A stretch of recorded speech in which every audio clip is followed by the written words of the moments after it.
So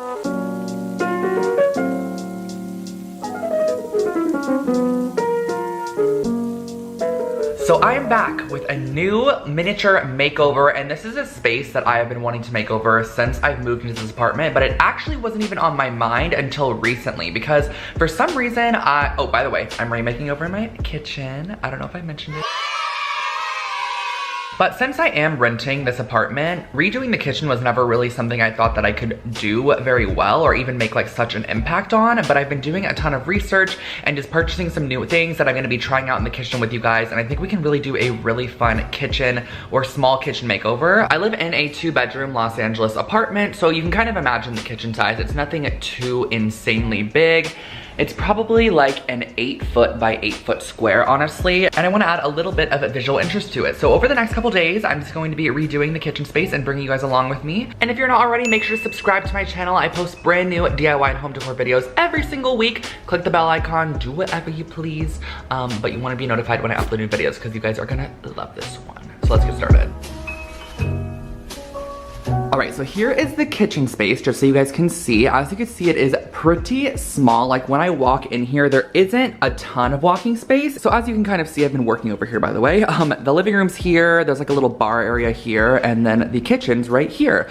So this is what it looks like. It has this backsplash, which is honestly probably my least favorite backsplash of any apartment. I feel like any apartment complex just always decides to put this in their apartments when they don't have any design style or eye for anything. Sorry to throw the shade, but it's just true. It's like a glass backdrop. I think I want to do some new knobs on there and then also redo the backsplash for sure in a way that is very renter friendly, and then just add some decor elements and just make this a little bit more pretty in general.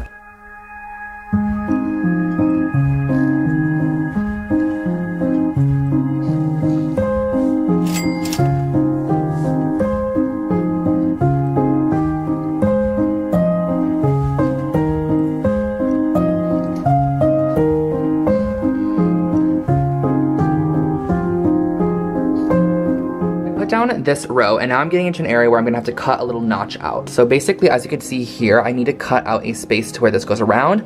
I'm actually extremely lucky that I found out that the full width kind of fills perfectly. Like it goes all the way to the bottom of the countertop and then all the way to the top underneath the cabinet, which is really nice. And then I'm just gonna take this and just mark on either side. That much. I love cutting into my tiles.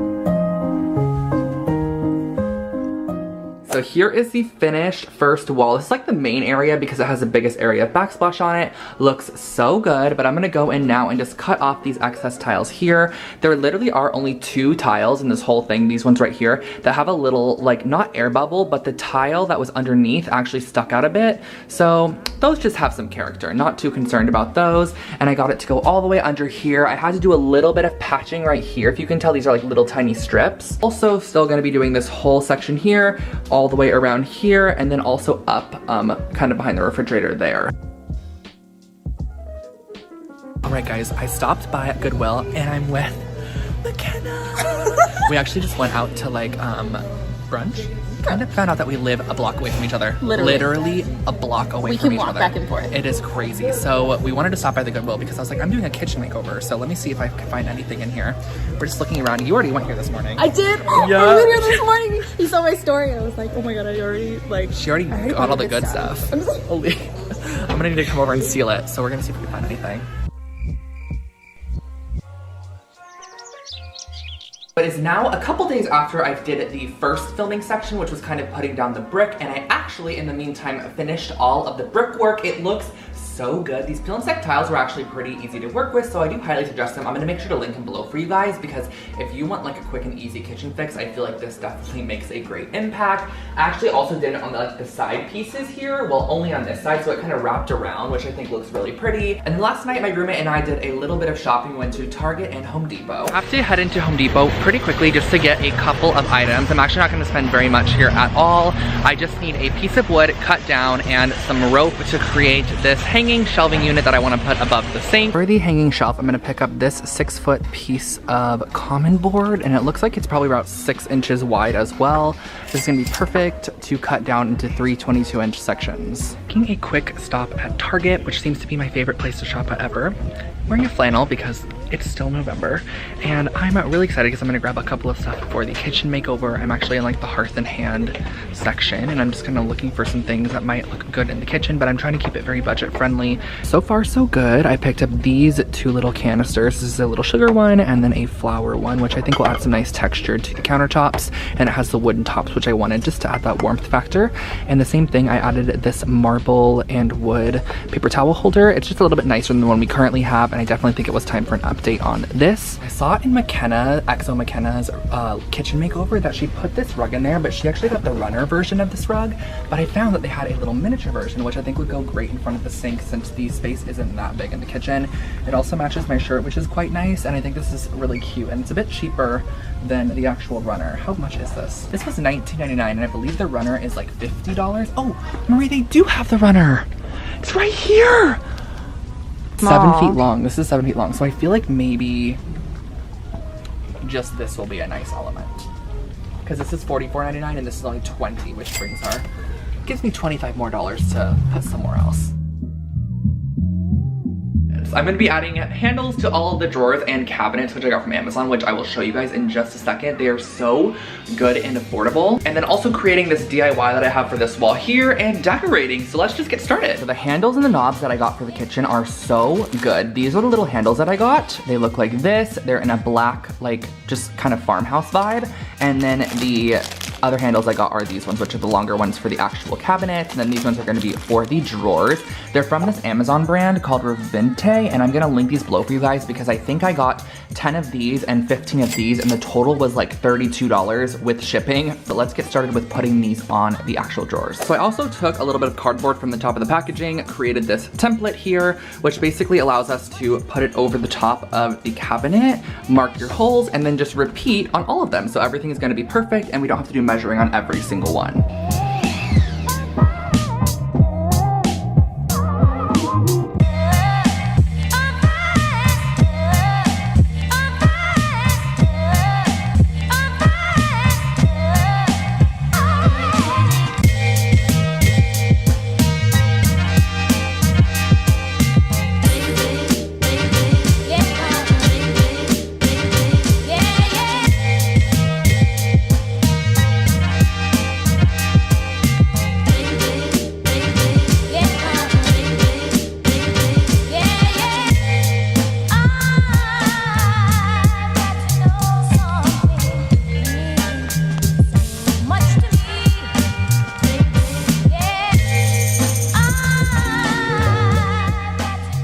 If you have made it this far, it is time for the do-it-yourself project of the video. I have been super inspired by open shelving in kitchens. I just love how it displays like kitchen items. I really love it, and I want to make my own. So I'm starting off with a little bit of wood, some rope, ceiling hooks, and some early American wood stain. And basically I bought a simple plank of wood that was 6 inches wide, and I had it cut down to 22-inch sections, and I'm using some paper towel to apply on 1 coat of the early American stain. I believe this is a popular wood stain color, but I absolutely love the color. It's like the perfect mid-century tone of wood. I think it's really, really stunning. So then next what I did was I used a 1/2-inch drill bit, and I just drilled in all 4 corners of all 3 planks.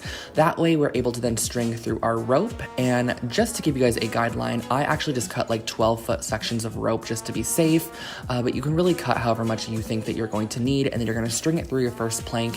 And I found that using one of these like fabric rulers was a little bit easier than a traditional one, but I also kind of just eyeballed the entire thing. I'm not a huge measurer, as you guys know, so I just kind of eyeballed it. And then what I did when I had the 2 top sections done is I went ahead, marked 2 holes, and then I drilled through the ceiling, added in my anchors, and then screwed in these hooks. And I got these at Home Depot, by the way. They actually came with anchors, and they hold up to 30 pounds, but they actually had one as well that was up to 60.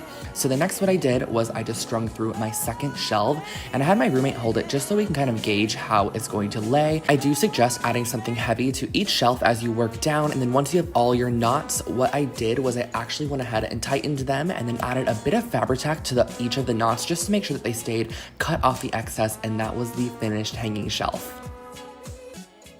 Okay, so the kitchen is basically done. I just finished hanging up the shelf, which looks so good on top of that brick backsplash. We did the backsplash, we did all of the handles, and now it's time to just add all of the finishing touches, like the decor elements, the couple new things that you guys saw me pick up at Target, at the thrift store, and just some of the stuff that we already have. So let's just get to decorating, and then I can reveal to you guys the final kitchen.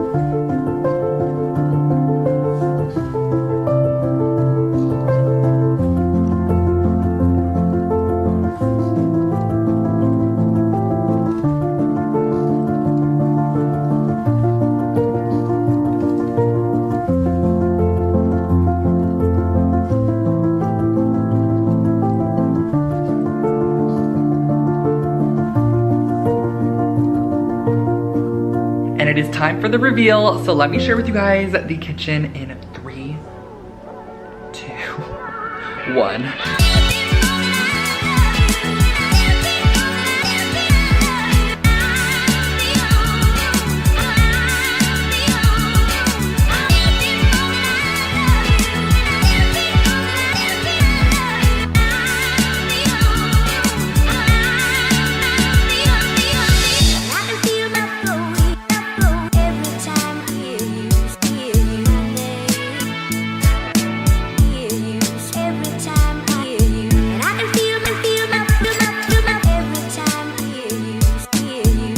Alright guys, so I hope that you enjoyed today's video. This kitchen makeover is one that I've just been wanting to do since I started in my apartment, but I really didn't know what I could change, and just the small tweaks that I did in the space, I think really created such a nice visual impact. Of course, I can't change things like appliances or countertops or flooring. Those are things that you just have to keep kind of in a renter-friendly apartment, but I did add things such as the peel and stick tile, this really cool shelving kind of unit system, all the new handles and such. But of course, I do rent this apartment, so I wanted to make sure everything was renter friendly at the same time. So I hope that you guys enjoyed this video. Anything that I did use in the video, I'm gonna make sure to link in the description box below for you guys, and do not forget to subscribe to my channel for brand new home decor and DIY content every single week. I'm gonna be posting so much in December, so definitely click that bell icon next to the subscribe button and get notified when I upload brand new videos. You can also follow me on Instagram at LoneFoxHome, which I'll put on the screen for you guys right here, and I will catch all of you in my next one. I'm gonna go enjoy the kitchen, and I'm actually super hungry. I'm gonna make some Trader Joe's food really quickly, so I will catch you guys all in the next video. Bye guys.